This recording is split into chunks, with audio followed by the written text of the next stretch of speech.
ये सिस्टम इसी बार बदलना है, ये सिस्टम अभी बदलना है। जितने ज्यादा स्टूडेंट, जितने ज्यादा टीचर्स और इतने सारे प्लेटफॉर्म जो एक साथ आए, ये दोबारा नहीं आएंगे। तो ये सिस्टम इसी बार बदलना चाहिए और इन्हीं चंद दिनों में बदलना चाहिए, अदरवाइज ये स्टूडेंट इस सिस्टम को उखाड़ के फेंक देंगे। आप सबको पता है कि युवाओं के साथ कितना बुरा किया जा रहा है। वो अपनी मन की भड़ास कहां निकाले, उन सबकी मन की भड़ास मैं निकालूंगा आज अगर हम ये सोच रहे हैं कि जो एनटीपीसी आरआरबी के एग्जाम में 2.5 करोड़ बच्चों से फॉर्म भरवा के 500 रुपए फीस वसूल के बोलते हैं कि 400 रुपए बाद में वापस करेंगे, कितना बढ़िया धंधा चल रहा है। कमाल का तरीका है साहब का रेवेन्यू वसूलने का, और सरकार का इस पर कोई ध्यान नहीं है। आज 1.5 से 2 साल होने वाले हैं एनटीपीसी और आरआरबी में। एक बार ये कहते हैं हमें कोई एजेंसी नहीं मिल रही एग्जाम कराने के लिए। फिर आपने जब फॉर्म हमसे भराए थे, जब हमसे फीस वसूली थी, तो क्या सोच के वसूली थी? लेकिन हमारे देश की मीडिया इन सबको दिखाने का उसके पास कोई टाइम नहीं है। वो बस एक मुद्दा पकड़ लेंगे, उनको भी पता है सबको मजा आ रहा है, यही दिखाओ, चिल्ला रहे हैं बुरी तरीके से। एक एंकर आप मुझे बता दो कि तमीज का है, अंजना ओम कश्यप, श्वेता सिंह और ये फलाने भाई साहब। पहला अपडेट मैं दे रहा हूं, मैंने यहां क्या लिखा हुआ है कि रिया नहीं अपनी नौकरिया के बारे में सोचिए। राइट, नौकरिया का मतलब ये होता है नौकरी। Let's talk about that. Big media houses are busy discussing about Riya because there is TRP. Where is TRP? They'll do that. The only question is कि what are we going to do for it? देखिए, सबसे पहले ये ध्यान रखना, complain करना छोड़ दो। आज तुम जहां खड़े हो इसको पहले एक्सेप्ट कर लो, ठीक है, कि हम यहां खड़े हैं, हमारी नौकरी में समस्या है, ज्वाइनिंग नहीं आ रही है, 2017 वालों की ज्वाइनिंग नहीं हुई, वेटिंग लिस्ट बनती नहीं है, एसएससी 2018 का रिजल्ट आया नहीं, रेलवे वालों का एग्जाम का कुछ पता ही नहीं है। तो let us accept where we are today, okay, and let's understand why it is important to do this right now, ठीक है। अब सवाल यह है कि आपका मुद्दा अगर ऊपर तक पहुंचाना है तो पता है क्या करना है। कई लोगों ने मुझे लिखा है कि sir Sonu Sood help us करके एक हैशटैग चलाते हैं। यही तुम्हारी बेवकूफी है कि तुम कुछ भी होता है बस दूसरों से मदद मांगने पहुंच जाते हो। Sonu Sood help us, Sonu Sood already बहुत काम कर रहे हैं, अच्छा काम कर रहे हैं, उनको अपना काम करने दो। तुम कब खड़े होगे खुद के लिए? 2 करोड़ बच्चे हैं, 2 करोड़ बच्चे, और वो सबसे भीख मांग रहे हैं कि मेरे लिए खड़े हो जाओ, ठीक है। सब लोग आएंगे तब जब तुम खड़े होगे, तुम्हारे भले के लिए हर कोई खड़ा होगा। करने वाले उस टीचर को करने की आवश्यकता है जो इस देश में बदलाव की कोई भी एक किरण देखना चाहते। अन्यथा ये जो दिन आज चल रहे हैं, इन दिन को याद करके आने वाले समय में हम सभी लोग रोया करेंगे कि जब हमें आवाज उठाने का समय था तो हम चुप बैठे, हम लोग शांत बैठे और हम लोग ऐसे सुन्न पड़ गए इस सरकारी व्यवस्था के सामने। पर अब ऐसा नहीं होना चाहिए।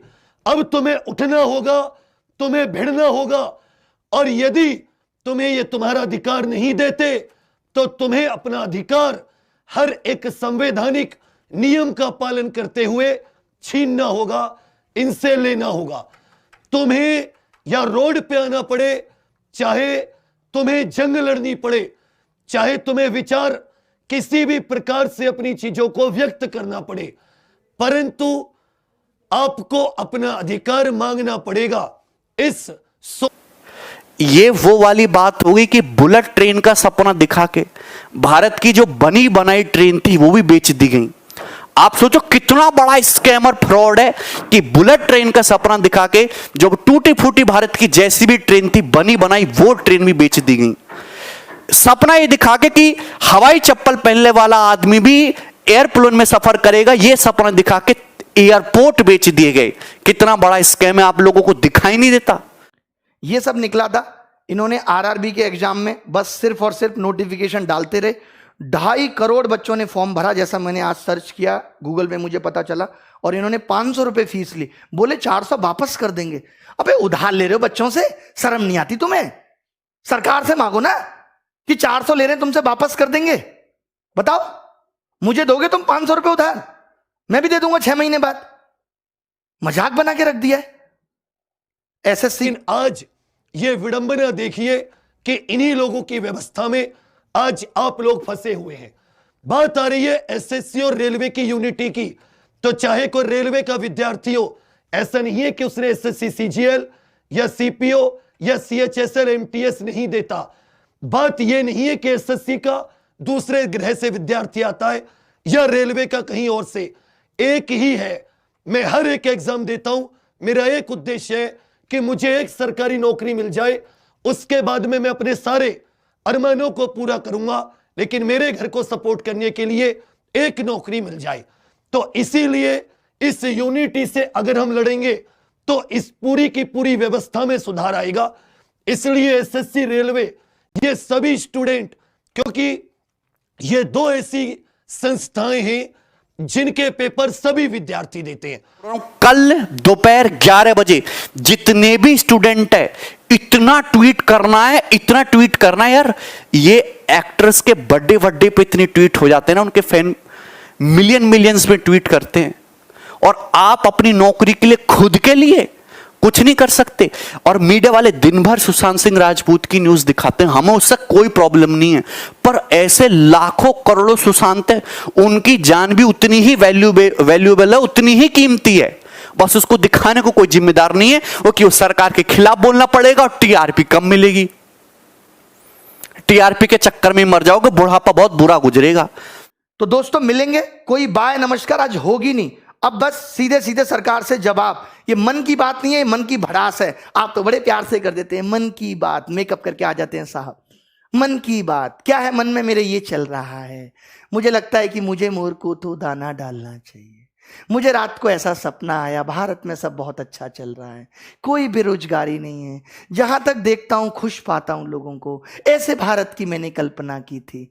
देखो जरा, देखो दिल्ली में ही देख लो, मुखर्जी नगर जैसी जगह में जाके कि टीचर और बच्चे कैसे बेहाल हो रहे हैं। आज अगर टीचर में भी बेरोजगारी है तो इसी वजह से है कि उनको टाइम पे जॉब नहीं मिल पाई, तो बेचारे टीचर बन गए। और आज कोरोना वायरस ने टीचर की जॉब भी छीन ली, रोटी पालना मुश्किल हो रहा है।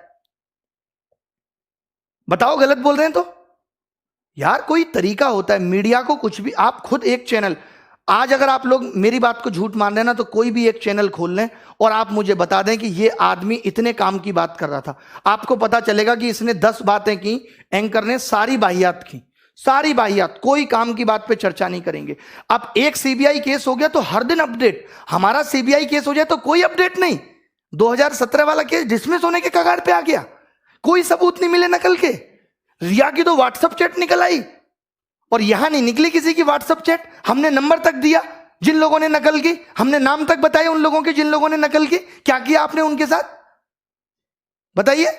हमने तो अपने जिंदगी दांव पे लगा दी कि जिन लोगों का नाम ले रहे हैं ये कल को हमें मार भी सकते हैं। आपने क्या किया उसके बाद? कुछ भी नहीं। अब उनके आगे के लिए और मुंह खुल गए कि वो और नकल कराएंगे। भाई एक बार मेरी चल गई, अब दोबारा से भी नकल होगी। चले, बहुत भड़ास है, एक दिन में नहीं निकलेगी, कल भी निकालेंगे, परसों भी निकालेंगे। मैंने कहा है 5 दिन हैं, 5 दिन में हम आग लगा देंगे। बस थोड़ा बैक जाऊंगा, बात करता हूं 3 अक्टूबर 2014 की, जब पहली बार नरेंद्र मोदी जी, हमारे सम्मानित पीएम, पहली बार मन की बात को लेकर हम सभी के सामने आए। तो उम्मीद करता हूं, कसम खा रहा हूं मैं, मुझको नहीं पूरे देश के करोड़ों युवाओं को, करोड़ों शक्तियों को एक एहसास हुआ कि आज एक बहुत ही ताकतवर पीएम हमारे सामने आ रहा है। वो हमारे दिल की बात करेगा, हमारे मन की बात सुनेगा, अपने मन की बात कहेगा, मन की बात पूछेगा। मैं आपको डेट बता रहा हूं, 3 अक्टूबर 2014 को पहली बार जब आकाशवाणी ने प्रचार किया और उनको लाइव किया मन की बात के साथ, तो नरेंद्र मोदी जी, और सबसे बड़ी बात है कि उस दिन विजयदशमी हो रही थी, दशहरा का पर्व हो रहा था। पूरे देश में एक हंगामा सा हो गया कि पहला पीएम आया है जो खुद युवाओं से जुड़ने की बात करता है, मन की बात कहता है। हम भी खुश हुए थे, दिल से खुश हुए थे, और ये कसम खाई थी कि मोदी जैसे व्यक्तित्व को 5 साल नहीं, अगले 50 साल तक अगर देश का पीएम बनाना पड़े तो हम लोग बनाएंगे। कस्में खाई थी, कस्में खिलवाई थी, लेकिन 3 अक्टूबर 2014 का वो प्रधानमंत्री जो इतना ऊर्जावान हुआ करता था, युवाओं के मन की बात करना चाह रहा था, आज मुझे बहुत दुख हुआ।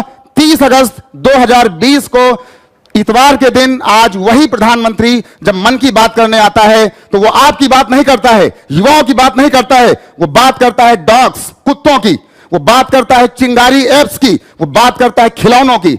आप लोग खिलौने बनाओगे? और खिलौनों की बात क्यों करता है वो? क्योंकि 2019 में अंबानी परिवार ने, रिलायंस समूह ने और मुकेश अंबानी ने ब्रिटिश की 259 साल पुरानी बहुत ही प्रतिष्ठित खिलौनों की कंपनी हेमलीज को खरीद लिया है और आज अब वो अपना सारा पैसा लगाकर उन्होंने देश के तमाम बड़े शहरों में, नोएडा में, बनारस में, गुजरात में, बहुत जगह, ठीक है, तमिलनाडु में वो हेमलीज के बड़े बड़े स्टोर खोल रहे हैं। 259 साल पुरानी ब्रिटिश कंपनी हेमलीज खिलौनों की बहुत ही प्रतिष्ठित जो है अपना स्टोर है, वो उसको अंबानी ने खरीदा है। उस 2019 के बाद आज वो प्रधानमंत्री उनकी तारीफ करता हुआ देश के युवाओं से यह कहता है कि आप खिलौने बनाना सीखें, आप खिलौनों के प्रति प्यार लाइए।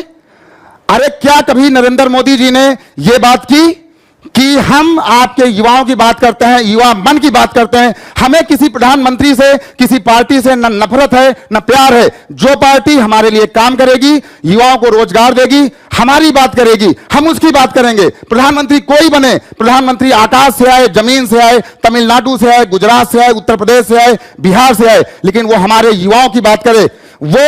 वो प्रधानमंत्री जिससे हम सभी को उम्मीदें हमने लगाया हुआ था, वो कुत्तों की बात करता है, डॉग्स की बात करता है, चिंगारी एप्स की बात कर रहा है। इसके बाद क्या बताओ, अभी सीबीआई का केस रिया हुआ तो एक एक दिन की अपडेट आ रही है नहीं आ रही? सुबह क्या हुआ, शाम को क्या हुआ, अभी रिया कहां है? जब ये 2017 वाला केस सीजीएल का सीबीआई में गया था तब तुम मीडिया वाले मर गए थे, तब तुम नहीं दिखा सकते थे। आज ये 2 बंदे पकड़े गए, इन्होंने नकल कराई थी, तुमने एक बार भी दिखाया वो केस और केस डंप हो गया।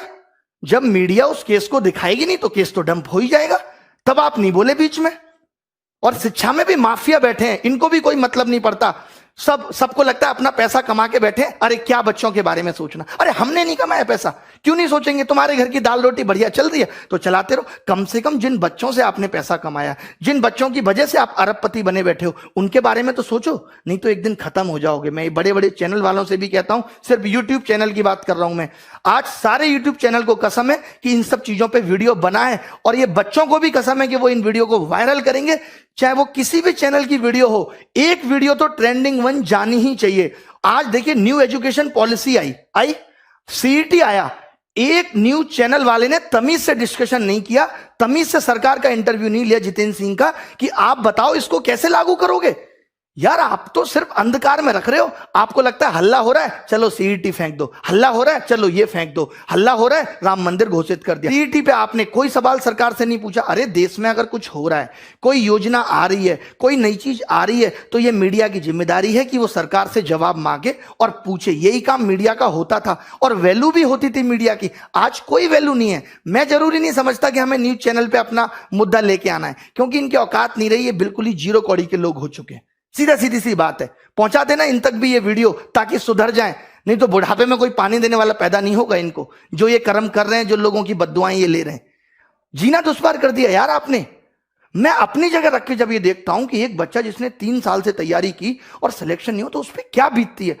जैसे बच्चों से कहते हो एफर्ट लगाओ, 3 साल बच्चा तैयारी करता है, 10 हजार 20 हजार रुपए यहां फीस भरता है। आपको पता है कैसे गुजारा करता है? एक इस आस में माँ बाप सोचते हैं चलो हमारे बच्चे की नौकरी लग जाएगी। आपको नहीं पता कि शिक्षा का इस तरफ बढ़ना चाहिए था। चलिए माँ बाप किसी का पढ़ा लिखा नहीं है, कम से कम बच्चा तो सिलेक्ट होकर घर की जिंदगी को बदले। आप वैकेंसी कम निकाल रहे हो, हमने ये भी एक्सेप्ट कर लिया, बट अब आप जो निकाल रहे हो उसको भी टाइम पे नहीं दे रहे। मेरे प्यारे दोस्त, आपके साथ धोखा हुआ है। और धोखा क्या कि ये सरकार निकम्मी है। और जितने भी सरकार के लोग इस वीडियो को देख रहे हैं, मैं साफ साफ और सीधे शब्दों में कहना चाहता हूं कि तुम्हारी सरकार निकम्मी है।